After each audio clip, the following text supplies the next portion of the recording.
창세기 야곱 스토리 또는 오늘 하고요. 그 다음에 다음 주 중으로 해서 야곱 스토리는 이제 대단원의 막을 내려야 될 것 같습니다. 이제 보니까 뭐 강의할 게 너무 많아가지고 그 다음에 이제 창세기를 나가야 되는데 벌써 저는 또 전도서를 집필 중에 있습니다. 그 전도서를 그냥 전도서가 12장이지 않습니까? 총 12장인데 최소 12번을 읽고 그 다음에 이제 원어성서를 또 한 세 번 정도 읽어서 세 번 정도 읽어가지고 그 다음에 이제 70인경이라고 있어요. 70인경 이제 헬라어로도 한번 좀 읽어보고 또 킹제임스 버전으로도 한번 읽어보고 그러니까 또 그 다음에 이제 각 신학자들 주석학자들의 책들을 좀 더 읽어보고서 충분히 읽어본 다음에 제 속에서 흘러 넘치면 쭉 써나가면 금방 씁니다. 한 뭐 2주, 3주면 금방 써나갑니다. 일단 뭐 거기에 집중하면 됩니다. 그래서 오늘 아침에도 잠깐 이제 어디를 갔다 오는데 이런 생각을 했습니다. 사람이 언제 행복할까? 사람이 언제 행복할까? 어떨 때가 가장 행복할까? 이 생각을 해봤습니다. 참, 사람이 언제 행복할까? 우리 또 최금옥 권사님 여기 계신데, 사람, 언제 행복하세요? 평상시 뭐 매 순간 계속 행복할 수는 없지 않습니까? 그렇죠. 언제 근데 이제 행복하세요? 자기가 하는 일에 만족감을 느낄 때, 아, 그 하는 일에 그 가치를 느낄 때, 그때 행복하다 생각하지 않겠어요.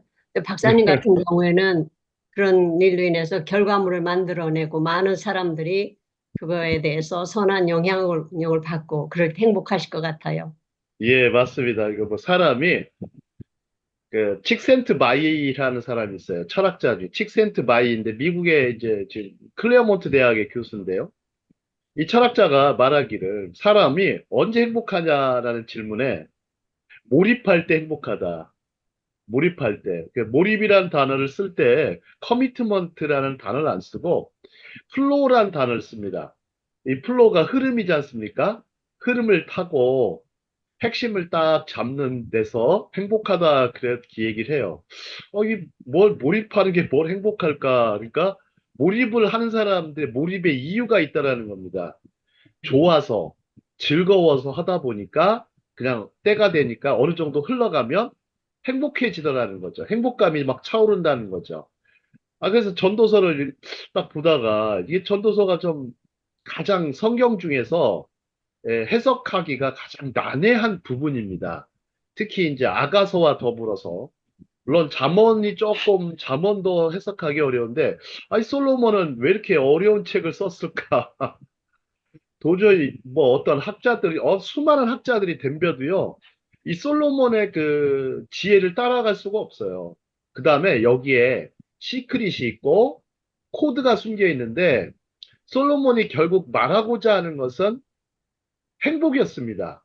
행복이었어요. 근데 행복을 보니까 무제한적인 행복도 아니고 그냥 솔로몬은 하고 싶은 걸 다 해본 거예요. 다 해봤는데 결국 지나 보니까 행복은 단순한 데 있더라.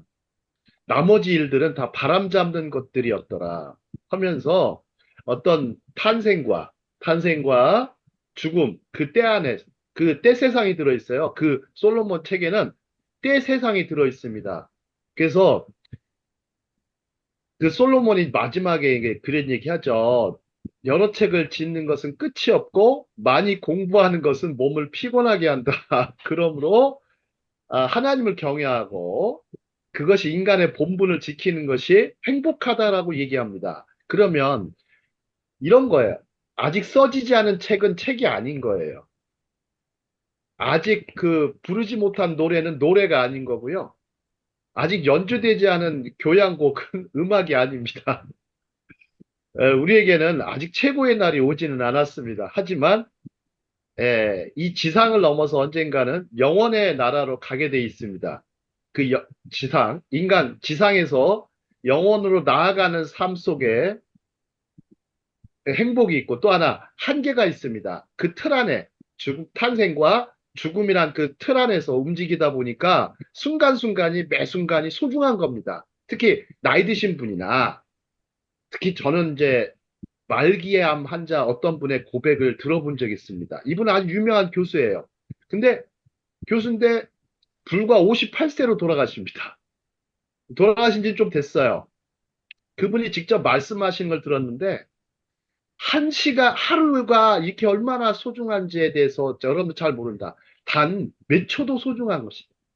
단 몇 초도 소중한다. 여기에 의미를 담으려고 하는데 아프니까 아프니까 그 매 순간에 아프니까 근데 이것도 이 순간이 그 순간 짧은 그 순간인데도 자신에게 행복이 있더라는 거예요. 자, 그걸 보면서 참, 이 전도서, 이 코엘렛이 말하고자 하는 것이 무엇인지를 어느 정도 간파하면서 전도서 강의를 좀, 우리가 좀 오해했다라는 생각을 많이 들어서 조금은 뭐, 저는 좀 개혁적인 입장에서 싹 바꾸려고 합니다. 어느 정도. 본문에 최대한 충실하게 하지만 바꿀 생각하고 있습니다. 우리가 지금까지 배운 게 잘못되었을 수도 있다. 예, 그럼 제 주장이 틀리다고 하면 뭐 비판도 받아야 되겠지만 분명히 어떤 정확하고 분명한 논리로 비판하면 좋겠습니다. 자, 오늘은 이제 이 야곱 강의 자, 130쪽 가보도록 하겠습니다. 자, 야곱. 자, 근데 이 130쪽은요, 좀 특이한 부분입니다. 130쪽 한번 넘겨주시겠어요? 자, 야곱의 딸 레아의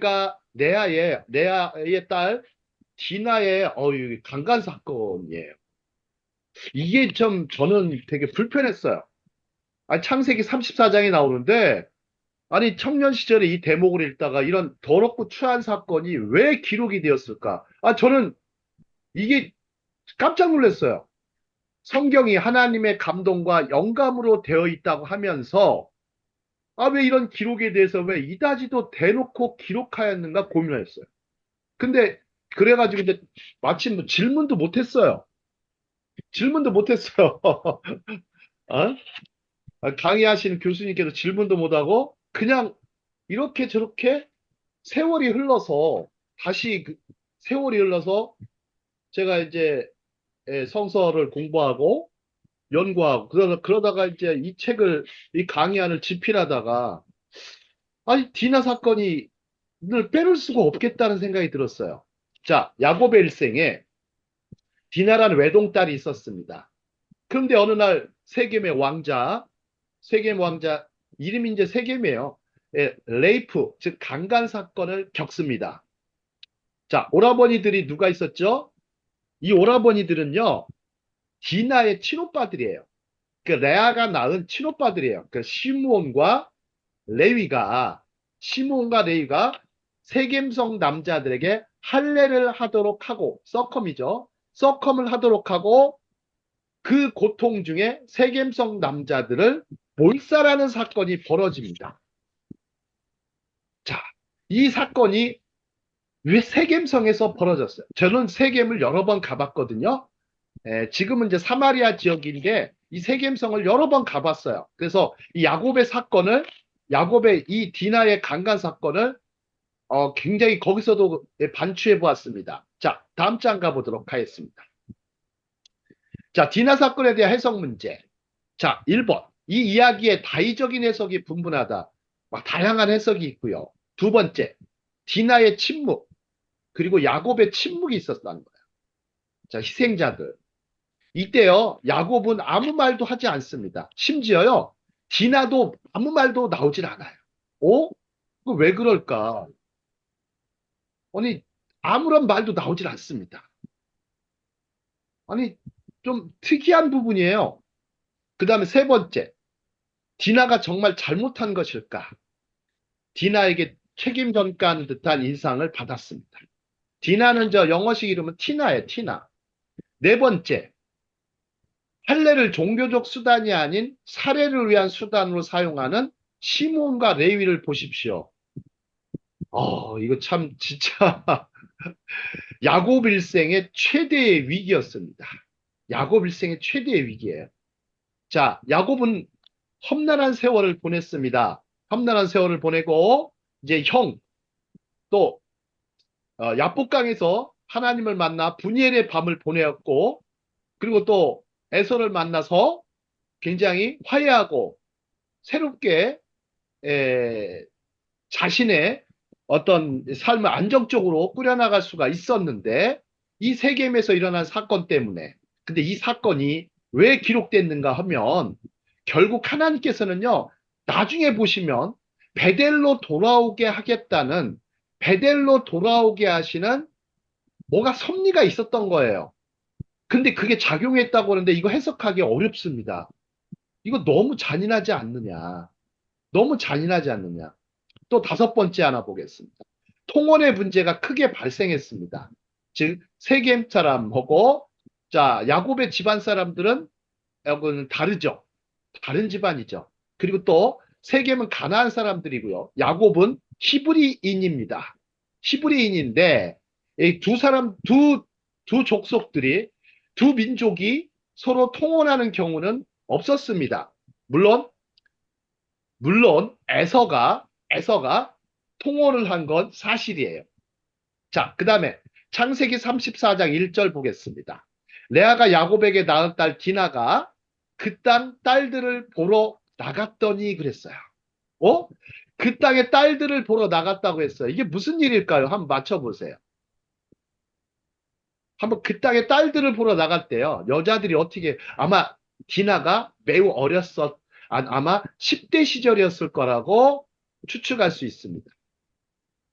이때 딸들을 보러 나갔다 그러면 이건 뭐냐면 세겜성에 축제가 있었다라는 것입니다. 예, 가나안 이교도들의 예, 축제가 있었을 겁니다. 우상을 위한 축제일 수도 있고요. 그들의 전통인 예, 축제일 수도 있습니다. 자, 여섯 번째, 레아보다 라헬을 더 사랑하는 야곱을 생각해 보십시오. 과연 디나를 사랑하고 보호하였다는 모습은 전혀 보이지 않습니다. 이거는 야곱의 엄청난 편견이 아니라 편애가 낳은 결과일 수도 있습니다. 근데 생각해 보십시오. 아빠들은 딸을 좋아합니까? 아들을 좋아합니까? 아버지들은. 옛날의 아버지들은 아들을 더 좋아했습니다. 요즘 아버지들은요. 딸을 딸도 더, 딸을 더 얼마나 더 중요한지 모릅니다. 딸을 얼마나 소중한지. 저는 잘 모르겠어요. 아들이 없어가지고. 딸만 셋 있다 보니까 잘 모르겠는데, 그냥 그 딸들은 그냥 사랑스럽고 예쁘고 소중해요. 그건 더 설명이 필요가 없어요. 근데 이제 야곱은 아니었던 것 같습니다. 옛날에는 정말 얼마나 강합니까? 아들 선호를 넘어서 장자에 대한 선호, 그 다음에 야곱이 가졌던 이 장자권에 대한 또 축복권에 대한 이거에 대한 열망이 얼마나 강한 사람인지. 근데 이때 야곱에게 엄청난 깨달음을 주시고자 하신 하나님의 뜻이 있었다고 선 생각이 들지만 이 해석을 이렇게 해도 너무나 잔인한 사건이라는 것입니다. 자, 다음 장 보겠습니다. 다음 장 보시면 이게 아니타 디아몽트라는 사람이에요. 이 사람은 이제 아마 프랑스식 이름을 가진 사람인데 이 레드 텐트라는 책을 썼어요. 이게 이제 빨간 장막 뭐 이런 건데 이 아마 여성들의 그 머무는 장막 이름을 레드 텐트라고 했나 봐요. 그리고 실제적으로 이게 이제 책 속에 보면 이제 이 세겜이라는 이 가운데 보시면 세겜이라는 왕자가 있고 옆에 이제 디나가 있는 모습을 보여줍니다. 이게 영화로도 나왔어요. 혹시 관심 있으시면 보셔도 좋겠습니다. 자, 근데 이때 야곱에 대응하는 모습을 한번 보겠습니다. 다음 장 보겠습니다. 무슨 추리소설 같습니다. 자, 야곱의 즉각적인 대응, 하나님의 개입이라고 이렇게 말씀할 수 있습니다. 자, 창세기 34장 30절에 보시면 야곱이 시몬과 레위에게 이르되 너희가 나를 이 땅 주민과 가나안 족속과 브리스 족속에게 미움을 받게 하여 나를 괴롭게 하였느니라. 내 수가 적으니 만일 그들이 모여서 나를 대적하면 나와 내 집이 다 망하리라 그랬어요. 야곱의 집안 결코 작은 집이 아니죠. 아마 최소 100여 명 이상의 식솔들, 가솔들이 있었을 것입니다. 근데 창세기 35장 5절로 가보면 여러분 보세요. 하나님이 그 사면 성읍들의 두려움을 내리게 하심으로 그들이 야곱의 아들들을 추격하지 못하였더라 그랬어요. 즉 시므온과 레위를 추격하지 못하게 하셨습니다. 어떤 두려움인지는 알 수는 없지만 하나님이 내리게 하셨다라는 것은 하나님이 개입하셨다라는 것입니다. 네, 하나님 개입하신다는 것. 자, 일은 사람들이 저질러 놓고 하나님이 개입하시는 거예요. 여러분들 보세요. 지금 세상사 돌아가는 거 한번 보세요. 요즘 참 막 점입가경이라는 말을 쓰고 싶어요. 갈수록 태산이다.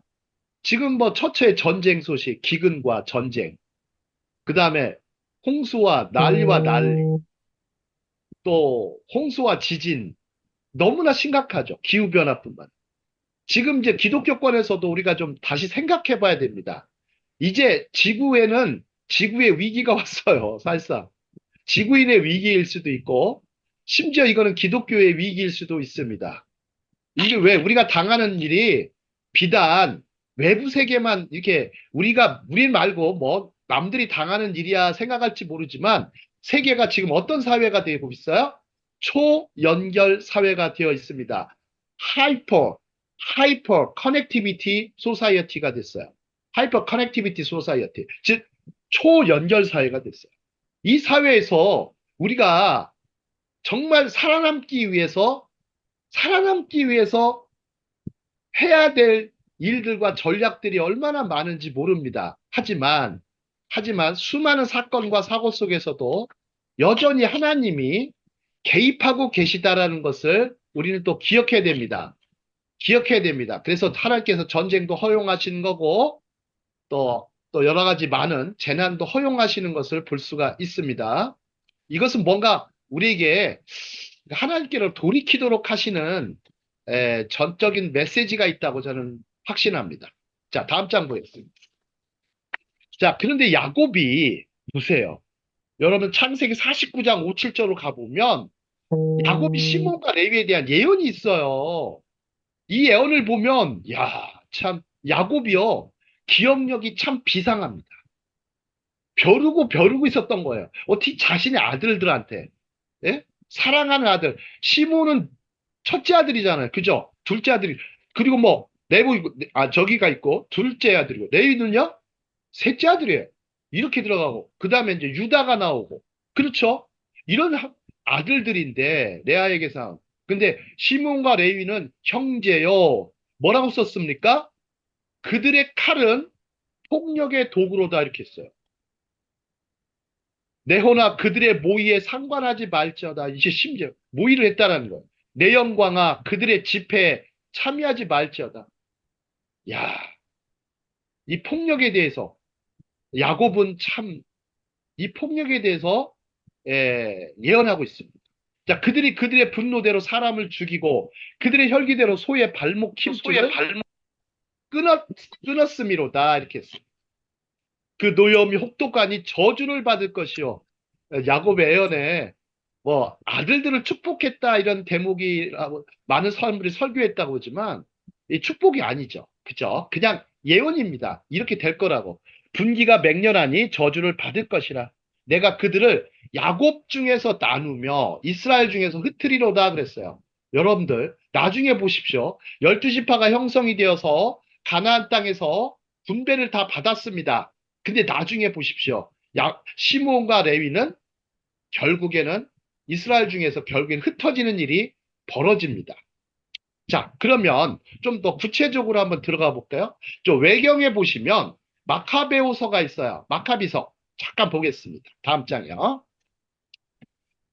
자, 마카베오서 2장 19절입니다. 19절. 자, 또 우리의 가장 지혜로운 조상 야곱이 세겜 족속 전체를 무리하게 학살한 시몬과 레위 집안을 질책하여 이르기를 그들의 분노는 저주를 받을지어다 하였나이다 이렇게 했어요. 여러분도 혹시 참고로 사사기 5장 잠깐 여러분 한번 보실까요? 사사기 5장.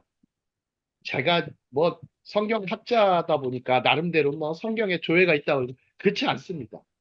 자, 사사기 5장 그 드보라의 노래에서도 보면 한번 사사기 5장 찾아볼게요. 잠깐 시간 짬을 내서 여러분들 한번 보시죠. 이 사사기서도 좀 뭐야 강의하시는 목사님들 뭐 학자들이 좀 계시긴 한데 그 사사기는 그냥 사사기 자체를 보면 안 돼요. 반드시 창세기 후반부부터 시작해서 쭉 보셔야 될 부분이 많습니다. 자, 사사기 5장에 보면 드보라의 노래가 있어요. 여기에 보면 드보라와 바락의 노래가 있는데 여기에 다른 지파는 다 나와요. 열 지파는 나오는데 시므온과 레위 지파는 등장하지 않습니다. 왜 그래요?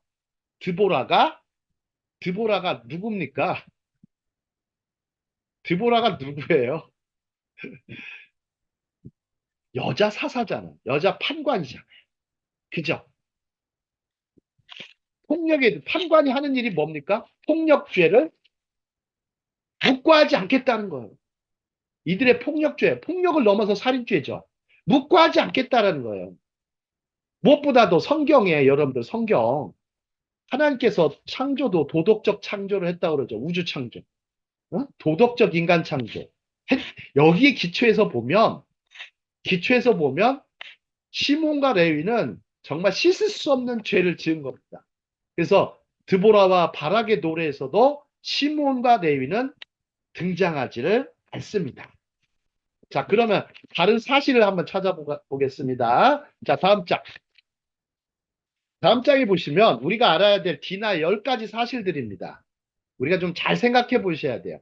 이 부분을 저는 뭐 설교를 하신 분들이 있나 없나 찾아봤더니 거의 없어요. 뭐 있긴 하지만 뭐 동영상으로 나오는 게 뭐 조금 있긴 하지만 뭐 거의다가 저 설명 그 자체가 뭐 틀리지 않았지만 좀 제대로 해본 게 없어요. 제대로 해본 게. 자, 1번. 디나는 야곱과 레아의 딸입니다. 레아가 6명의 아들을 낳은 후 디나를 낳게 됩니다. 7번째 딸이에요. 자, 두 번째. 디나의 어머니 레아는 디나를 위해서 뭐 했다? 기도했다라는 거예요. 여러분들 이게 참 믿어지지 않을 수 있겠지만 디나는 이름이 뜻이요. 심판이에요, 심판. 여러분들 판관하고 이름이 비슷하죠? 심판이에요. 다니엘도 하나님의 심판이죠. 딘도요, 심판이에요. 딘의 여성형 명사예요. 여성 명사. 그 심판입니다. 레아는 7번째 아들을 낳지 않습니다. 7번째로 딸이 탄생합니다. 참 이해하기 힘들어요. 레아는 아마도 기도했을 것입니다. 뭐라고요? 딸을 달라고 기도했을지도 모릅니다. 자, 전도서 11장 5절에 보면 바람의 길이 어떠함과 아이벤자의 태에서 뼈가 어떻게 자라는지를 내가 알지 못함 같이 만사를 성취하시는 하나님의 일을 내가 알지 못하느니라 이렇게 씁니다. 그래서 디나는 하나님께서 주신 귀한 딸입니다. 자, 다음번 세 번째 보겠습니다. 세 번째, 자, 야곱은 에서로부터 디나를 보호했다고 나와요. 이렇게 해도 할 수 있어요. 유대교의 랍비들이 이렇게 얘기해요. 야곱이 밧다라람으로 가면서도 묘하게도 자신의 아내들과 아들들을 소개하면서요. 디나를 소개하지 않아요. 여러분 성경 자세히 보셔야 돼요. 대충 보시고 뭐 그냥 훑어보는데요. 스킵하시는 분들이 많죠. 네, 저는 이걸 놓치지 않습니다. 저는 이걸 놓치지 않습니다. 왜요? 몰입하면 놓치지 않아요. 몰입해서 한번 보시면 아주 흥미진진하게 펼쳐지는 걸 볼 수가 있어요. 자, 디나를 소개하지 않아요. 네 번째, 디나는요, 일단은, 강간을 당하고 납치를 당했습니다. 세겜과 하몰. 자, 하몰이 무슨 뜻인지 아세요? 당나귀란 뜻이에요. 당나귀. 얼마나 육신적인 이름이에요. 그죠? 자, 다섯 번째. 그녀의 형제들이 그녀를 구출했습니다. 그러니까 시므온과 레위는 자신의 여동생, 친여동생이기 때문에 굉장히 아주 아꼈던 것 같아요. 오빠들 입장에서 그녀를 구출합니다. 하지만 다음 거 한번 보시겠습니다. 6번. 자, 유대교의 그 전승에 따르면 이런 것들은 참 한국에는 소개가 안 돼 있어서 예, 제가 이제 기존의 목사님들은 좀 어려우실 것 같아요. 또 신학자들도 쉽지 않아요. 아유, 한국 수 솔직히 무섭습니다. 뭐 하나 잘못 나타내면 그냥 예. 그래서 저는 뭐 그 생각은 잘 안 하긴 하는데 이게 참고하라고 이렇게 보여주는 겁니다. 자, 그녀는 아세네스의 어머니라고 전해집니다. 아세네스의 어머니. 즉, 디나의 동생 요셉은 야곱의 애굽의 노예로 팔려갔어요. 디나의 동생입니다. 요셉은 그죠? 예, 예굽의 노예로 팔려갔고 결국 그곳에서 큰 권력을 잡았습니다. 그곳에서 그는 보디베라의 딸인 아세네스 아스낫이라고 그래. 아스낫과 결혼을 합니다. 그죠? 그래서 미드라시의 한 납비 전통에 따르면 아스네스는 디나가 세겜에게서 임신한 후에 태어난 딸이라고 합니다. 믿거나 마연하지만 실제적으로 그런 얘기를 납비 전승에서 하고 있습니다. 그 다음 7번째. 이거 확실합니다. 그녀는 어디로 갔어요? 이집트로 내려갔겠죠. 그죠? 이집트로 내려갔습니다. 자, 요셉의 형제들이 식량을 구하러 어디로 갔습니까? 아, 애굽으로 내려갔잖아요. 이집트로 내려갔죠. 그죠? 내려갔는데 안 간 사람이 누구예요? 디나였어요. 그러다가 나중에 야곱의 가족들이 대이주를 합니다. 그죠? 야곱의 가족들이 대이주를 합니다. 대이주를 해서 이집트 땅에 거하게 됩니다. 자, 세겜성 납치 사건 이후 디나는 아버지 야곱과 함께 이집트로 이주한 70명의 영혼 목록에 다시 한번 등장합니다. 그때 이주한 사람의 숫자가 70명이에요. 그래서 창세기 46장 15절에 보시면 70명의 영혼들이 이집트로 이주를 합니다. 그때 디나도 같이 이주했습니다. 자, 다음 장. 자, 디나에 대한 다른 사실들. 자, 8번. 그녀는 사울의 어머니라고 전해집니다. 그래요? 자, 자, 야곱의 자손 목록에는 시므온이 아들들 가운데, 자, 시므온이 아들들이 있었어요. 가나안 여자의 아들 사울이라는 사람이 포함되어 있어요. 가나안 여자는 누구였을까? 이렇게 나와요. 아마 그 한 전승에 따르면 그녀는 디나였는데, 디나는 가나안 사람에게 강간을 당했기 때문에 이런 이름을 갖게 되었다라고 얘기합니다. 그녀가 강간을 당한 후 그녀는 아무도 그녀를 결혼으로 고려하지 않을까 두려웠고 이렇게 합니다. 시므온은 그녀에게 자신이 그녀와 결혼하겠다고 맹세했고 그는 그렇게 했다라는 거예요. 그들의 결합으로 가나안 여인의 아들이라고 불리는 사울이 태어났다라는 거예요. 이 사울을 수백 년 뒤에 살았던 베냐민 지파의 사울왕과 혼돈해서는 안 됩니다. 이건 그냥 어디까지나 전승입니다. 가나안 여자의 아들 사울이라는 사람이 나옵니다. 자, 그 다음 장. 자, 수치스럽지만 디나 사건이 들어간 이유 생각해 볼게요. 제가 디나 사건에 대해서요, 약 200편의 글을 읽어봤어요. 놀랍지 않으세요? 제가 뭐 오죽하면 여기 읽을까. 참, 이게 너무나 적이 돼가지고, 자, 한번 볼까요? 또 하나 볼까요? 참 가슴 아픈 집안입니다. 이 집안에 우환이 끊이질 않아요. 저를 보면. 창세기 49장의 야곱의 애언을 보면 어떤 놀라운 코드를 발견합니다. 첫째, 루벤 보세요. 루벤은요, 야곱의 소실이라고 하죠. 작은 부인이에요. 소실인 비라와 간통 사건을 일으켜요. 성경이 참 이렇게 비참한가 할 정도로. 윤양소 목사님 어떠세요? 이런 대목 만나보시면 좀 테러블하지 않으세요? 어, 예수님 족보가 형편없는 집안이라고 이런 얘기를 한마디로. 예, 진짜 형편없는 정말 뭐 우리나라 말이 그런 말이죠. 콩가루 집안이다 이렇게 표현하는데 야, 어떻게 이런 쓰레기장 같은 곳에서 장미가 피었을까? 이 생각을 가끔 합니다.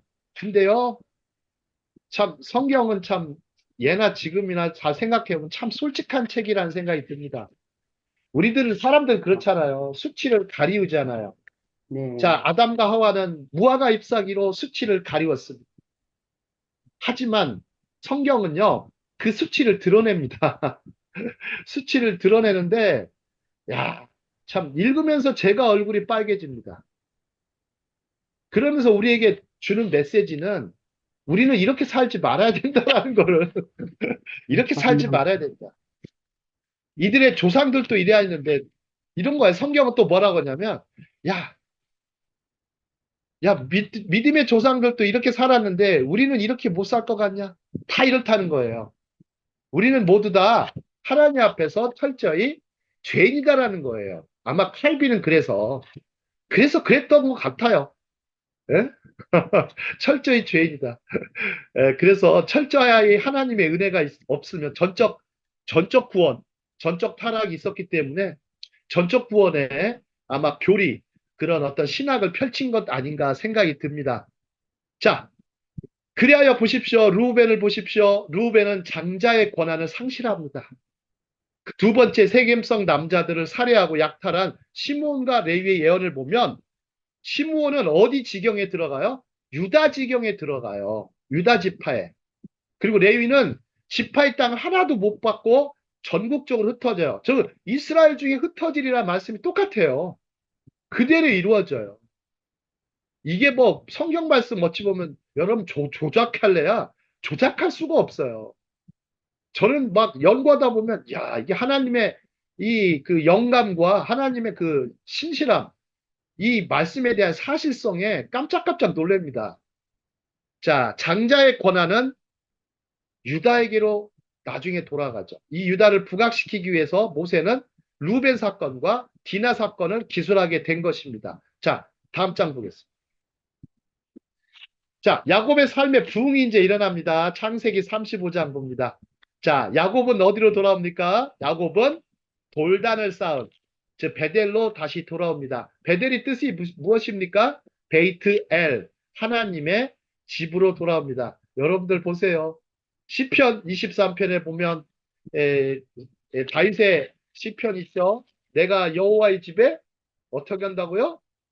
영원히 거하리로다 그러죠. 그만큼 하나님의 집, 여호와의 집은 얼마나 좋은 것인지 모릅니다. 그러니까 이때 야곱의 삶이 다시 부흥하기 시작합니다. 베델로 다시 돌아온다.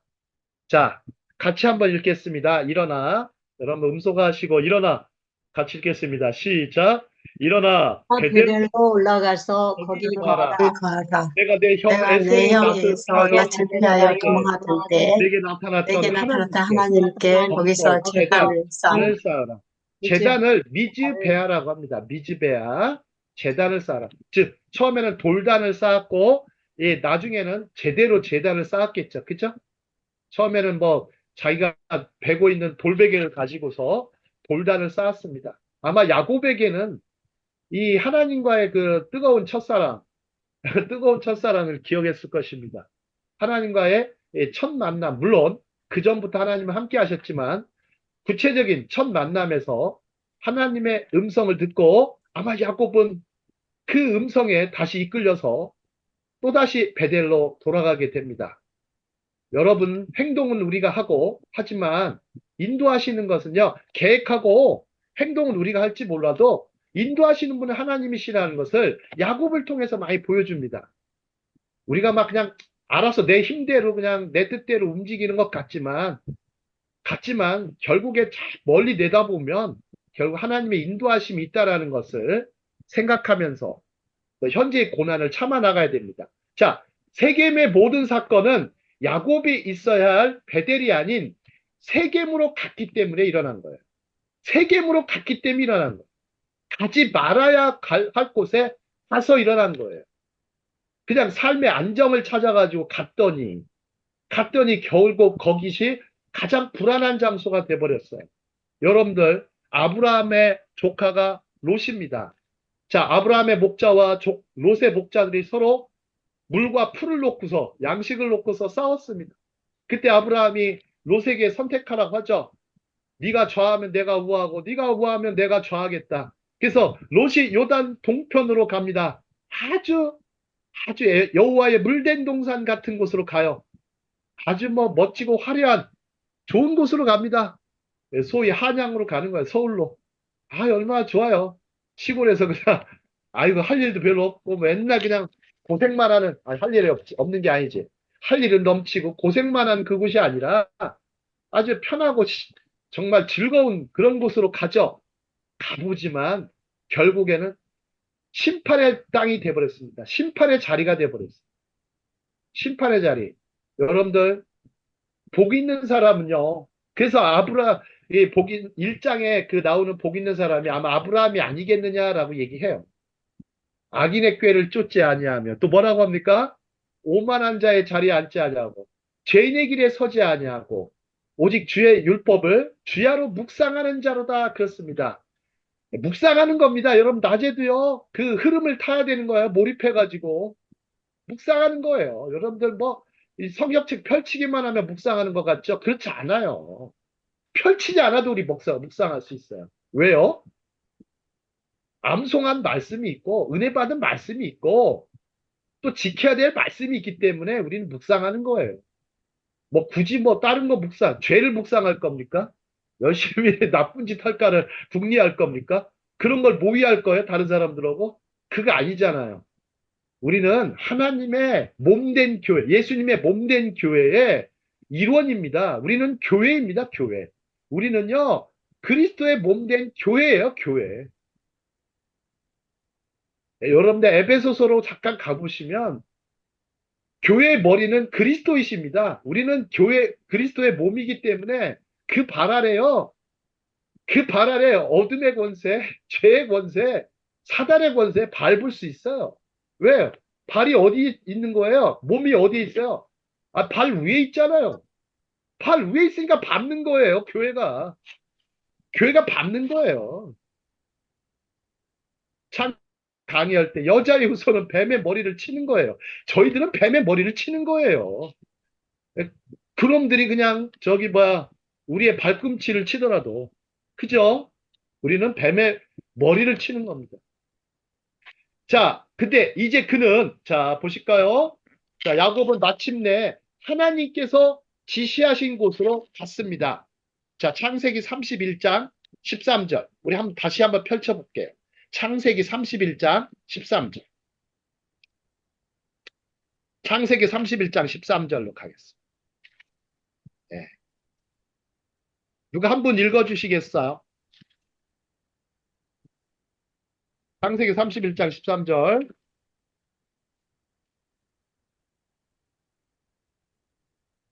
나는 베델의 하나님이라 내가 거기서 기둥에 기름을 붓고 거기서 내게 서원하였으니 지금 일어나 이곳을 떠나서 내 출생지로 돌아가라 하셨느니라. 자, 보십시오. 베델을 떠나 이렇게 해서 내 출생지로 돌아가라 이라고 다시 하나님께서 또 지시하신 땅으로 돌아오게 됩니다. 돌아오게 됩니다. 참, 돌아갈 수 있다라는 게 얼마나 좋습니까? 여러분들요, 이런 생각을 가끔 해봐요. 이 신자와 비신자의 차이, 신자와 뭐 불신자라고 하면 좀 좋은데 신자와 비신자의 차이는 생각해 볼까요? 신자는요, 믿는 자는 돌아갈 곳이 있는 자예요. 근데 비신자는요, 돌아갈 곳이 없어요. 돌아갈 곳이 없어요. 믿는 사람은요, 돌아갈 곳이 있어요. 돌이킬 곳이 있다고. 근데 비신자에게도 돌아갈 기회는 계속 있습니다. 예, 사는 날 동안은 있지만 어떻게 제가 전도서 얘기하면서 그러죠. 탄생과 죽음 그 사이에서 우리는 선택하는 존재예요. 선택하는 존재예요. 그래서 사르트르인가요? 철학자 사르트르, 문학가 사르트르가 그랬죠. 인간은 B와 D 사이에 있는 C다.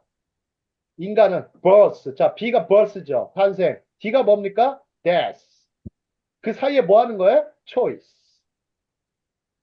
그래서 B와 D 사이에 있는 C다 그랬어요. 그렇기 때문에 선택을 하는 거예요. 선택을 하는 겁니다. 그 선택할 수 있도록 하나님이 계속해서 시간을 주셨어요. 자, 노아의 방주 사건도 마찬가지죠.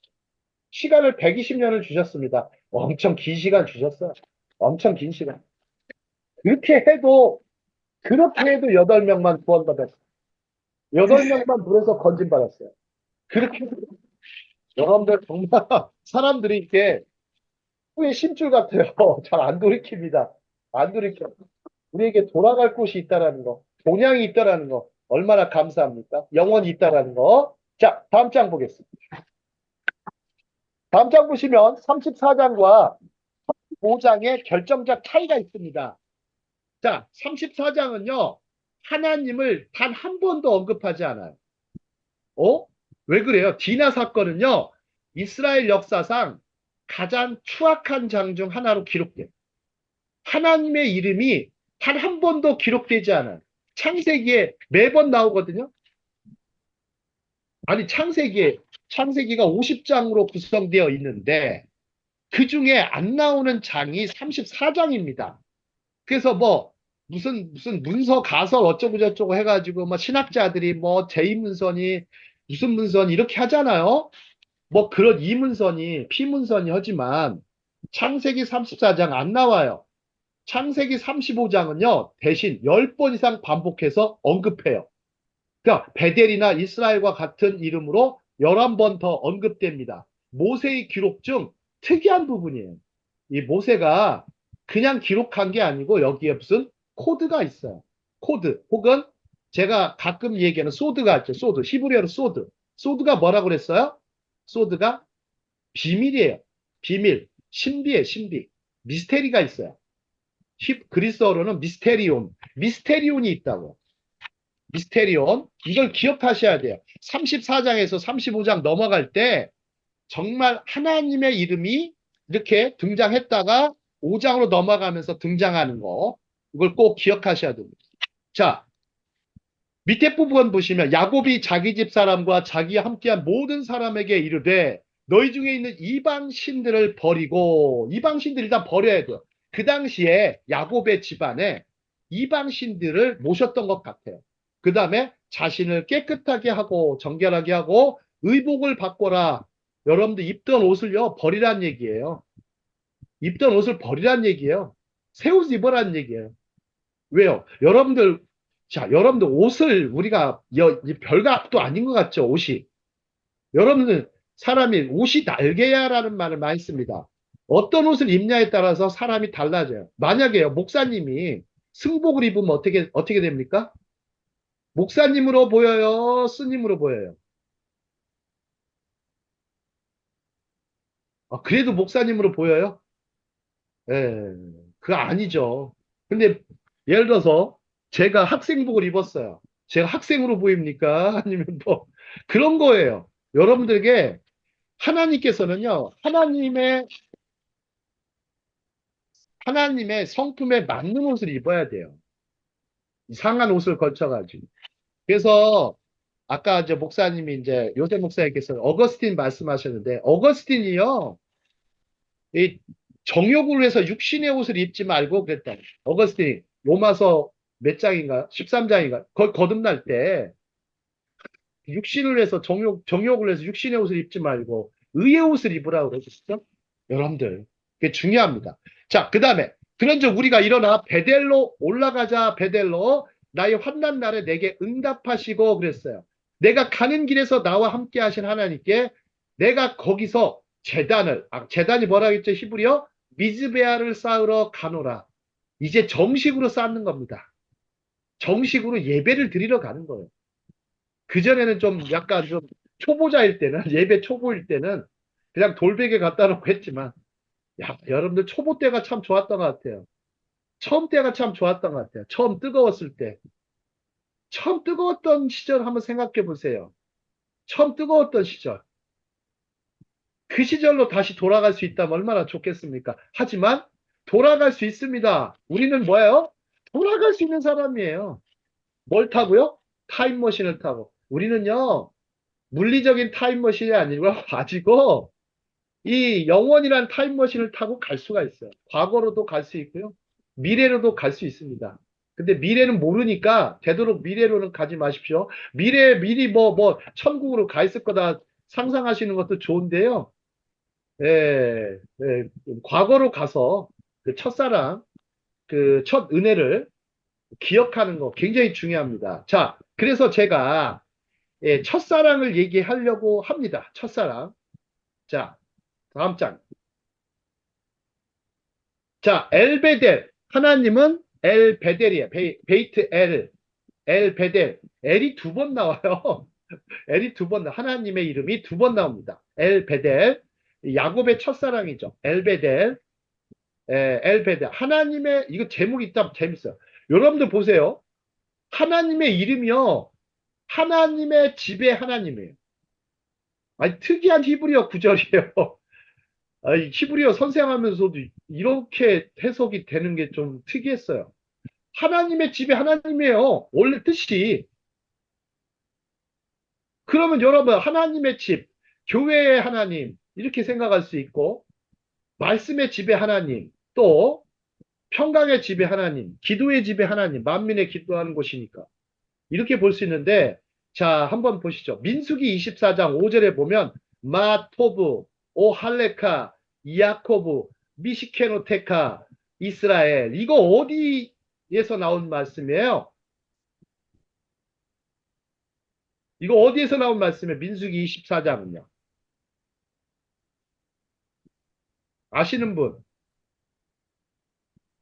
발람 선지자가 이스라엘에 대해서, 야곱에 대해서 예언하는 장면입니다. 저주하라겠더니, 아니, 발락이라는 사람이, 야, 이 발람 선지자를 불러가 매수해가지고, 저주하라고 했더니, 축복을 합니다. 마토브, 오 할레카 야코브, 미시케노테카 이스라엘. 그러니까 유대인들은요, 안식일이 되면 이 찬양을 꼭 합니다. 뭐 제가 불러드릴까요? 마토브 오할레카 야코브 미시케노테카 이스라엘 마토브는 뭐냐면 얼마나 좋으냐 마토브 할레카 찬양한다는 얘기예요. 당신을 찬양합니다. 야코브, 미시케노테카, 미시칸이요, 장막에, 당신의 장막을 어찌 이렇게 좋냐, 이스라엘아, 너의 사는 곳이 얼마나 아름다우냐. 자, 야곱아, 너의 장막이 어찌 그리도 좋으냐, 이스라엘아, 너의 사는 곳이 얼마나 좋으냐. 이게 뭐예요? 엘베델이에요, 엘베델. 하나님의 집의 하나님. 엘베델, 엘베델입니다. 엘베델. 자, 다음 장 보겠습니다. 자, 영혼의 만족, 육체의 건강, 물질과 경제의 축복 보겠습니다. 자, 이제 이사야 58장 11절로 가보도록 하겠습니다. 이사야 58장 11절.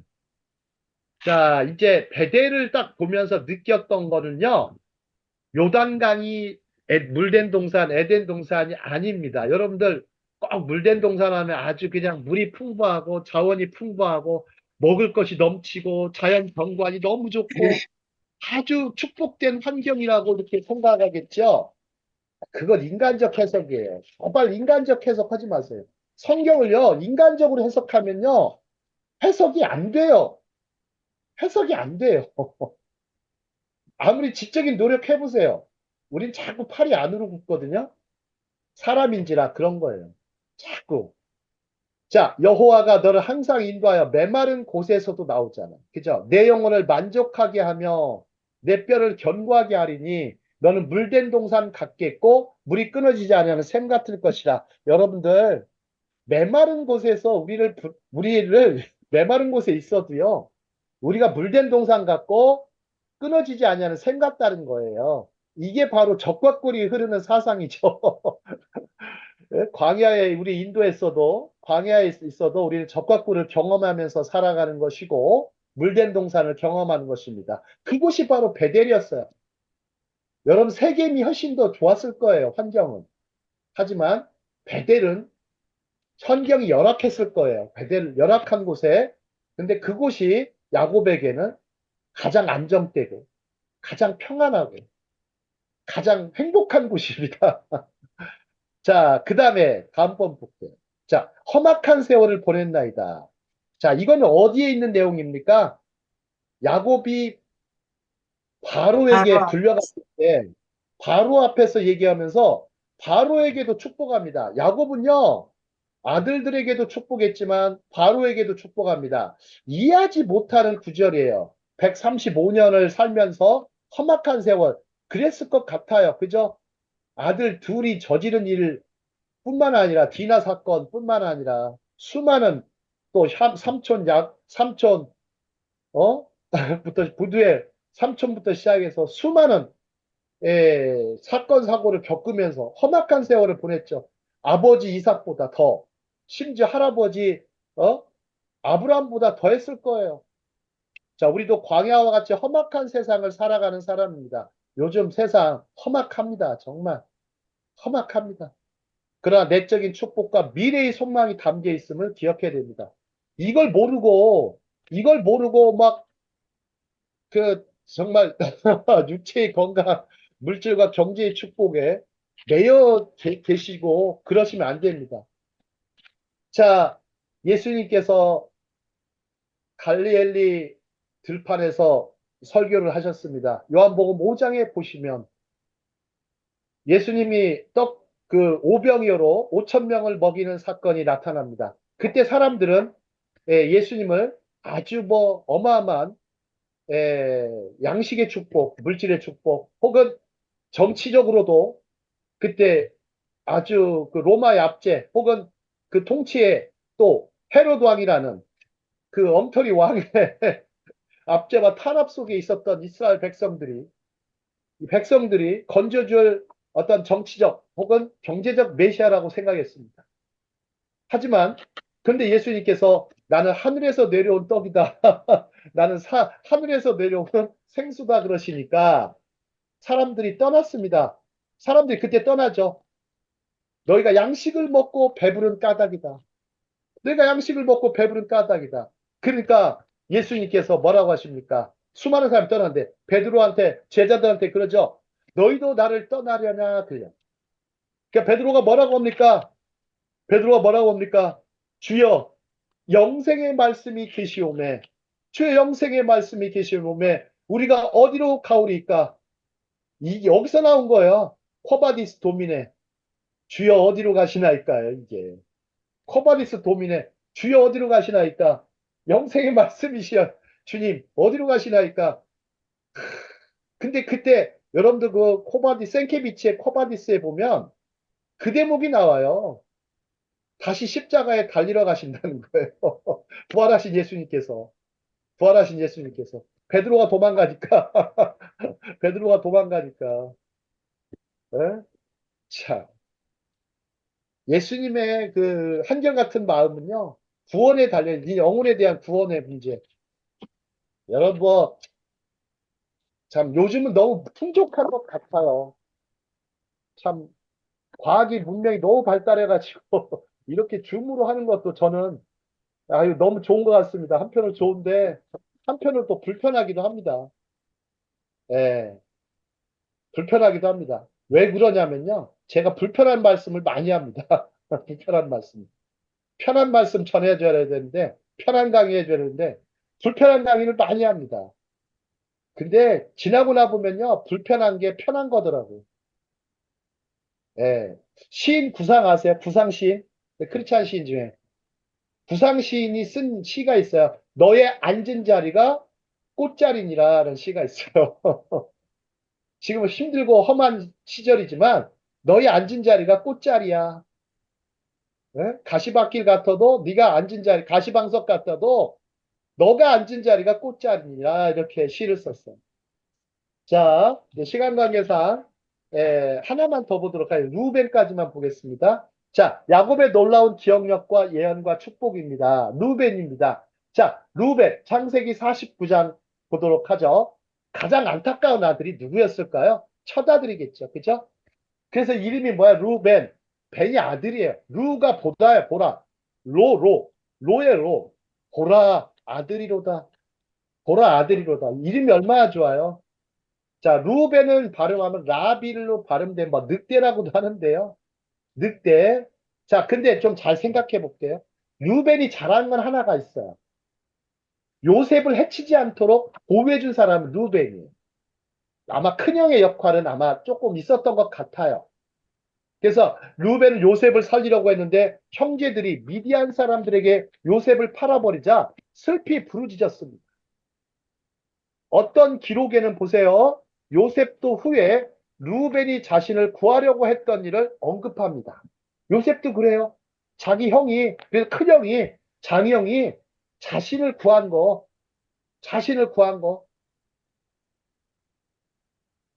언급하죠.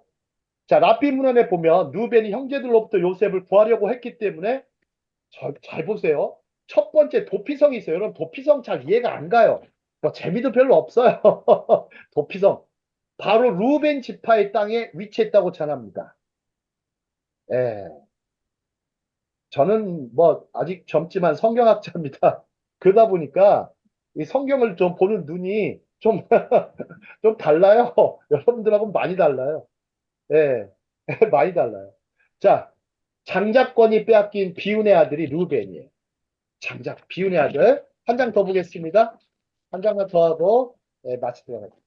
자, 루벤의 못된 행위. 아버지의 첫 비라와의 간음입니다. 자, 저희 열왕기 하락 상이나 사무엘 하를 봐도 루벤의 모습이 나와요. 그의 죄로 인해서 루벤은 장자의 특권을 잃었죠. 가늠죄로 말미암아 그의 장자권은 나중에 요셉에게로 넘어가죠. 역대상 5장 1절에 보면 요셉이 등장합니다. 역대상을 여러분들 그냥 보시면 안 되고 여러분 창세기의 기초에서 보시면 잘 보입니다.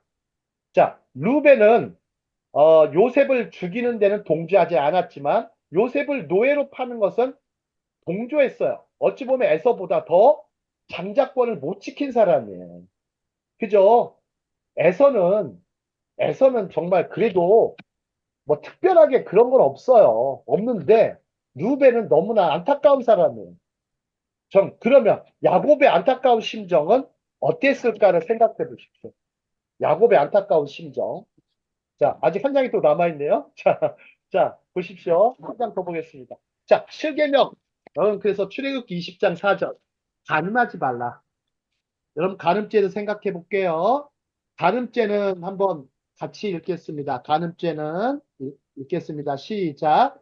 간음죄는 자신을 먼저 파괴하고 나아가 가정을 파괴하는 악행이며 하나님과의 관계를 파괴하는 결과를 만든다.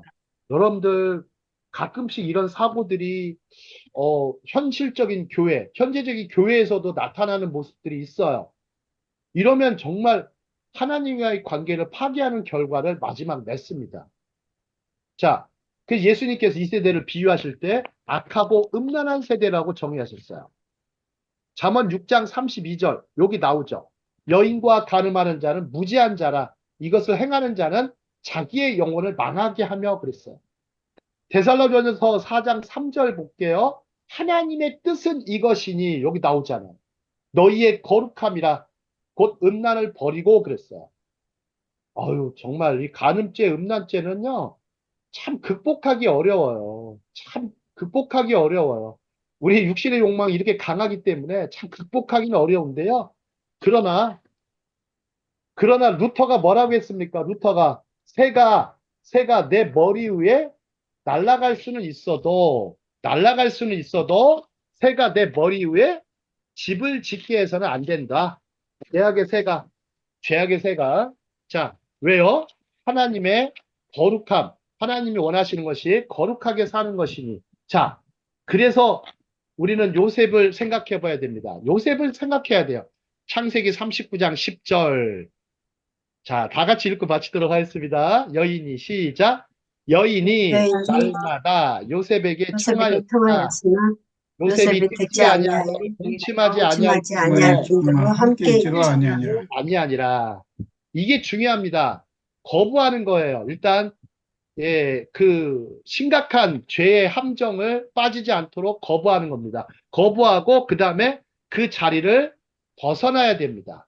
벗어나서 빨리 어디로 가야 돼요?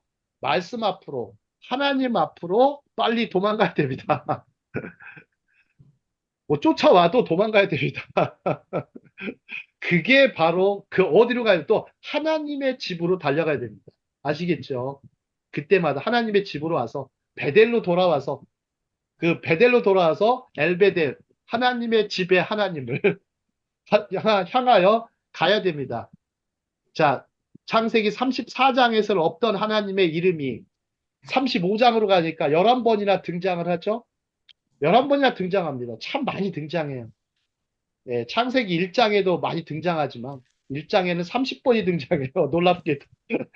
자, 이렇게 등장하시죠. 그래서 우리가 그럴 때마다 빨리 돌이키는 거, 순간적으로 그런 장면에 있을 때, 그런 어떤 소리를 들었을 때, 자, 그런 어떤 상황이 접했을 때 빨리 돌이키는 거.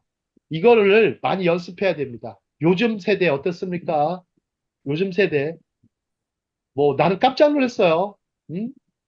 뭐 장로님 자제인데 어, 다른 어떤 여학생하고 동거한다 그러는데 아유 그런데 그거를 또 허용을 해요. 장로께서. 참, 난 그런 걸 보면서 참 도대체가 저 뭐가 될까? 응? 참 오늘 이 야곱의 강의는요. 예, 철저히 하나님께 그 죄악된 우상과 또 잘못된 옷을 버리고 새롭게 되어서 자, 그래가지고 로마서 우리 잠깐 하나 더 볼게요. 로마서 12장 1절로 가볼게요. 로마서 12장 1, 2절 그거 읽고 마치겠습니다. 자, 로마서 12장 1, 2절 잠깐 펼치셔서 읽도록 하겠습니다. 로마서 12장 1, 2절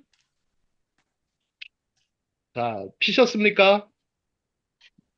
자, 12장 1, 2절 같이 읽겠습니다. 시작. 그러므로 그러므로 형제들아, 형제들아, 내가 내가 하나님의 모든 하나님의 자비하심으로 인내하심으로 너희를 너희에게 권하노니 권하노니 너희의 너희 몸을 몸을 하나님께 하나님이 기뻐하시는 기뻐하시는 거룩한 거룩한 제물로 드리라. 성제물로 드리라. 이는 이것이 너희가 드리는 너희가 드리는 영적 영적 예배니라. 예배니라. 너희는 이 너희는 이 세대를 세대를 본받지 본받지 말고 말고 오직 오직 마음을 새롭게 마음을 함으로 새롭게 하여 변화를 받아 변화를 받아 하나님이 하나님의 선하시고 선하시고 기뻐하시고 기뻐하시고 온전하신 온전하신 뜻이 뜻이 무엇인지 무엇인지 분별하도록 하라. 분별하도록 하라. 이렇게 우리가 세대를 본받지 말고 오히려 분별하도록 하라 해서 주시는 이 말씀. 그래서 오늘 야곱이 이렇게 디나 사건과 야곱이 베델로 돌아오는 사건은 아마 로마서 12장 2절 말씀과 아주 밀접하게 연결되는 귀중한 부분이었습니다. 오늘 강의는 여기까지 하도록 하겠습니다.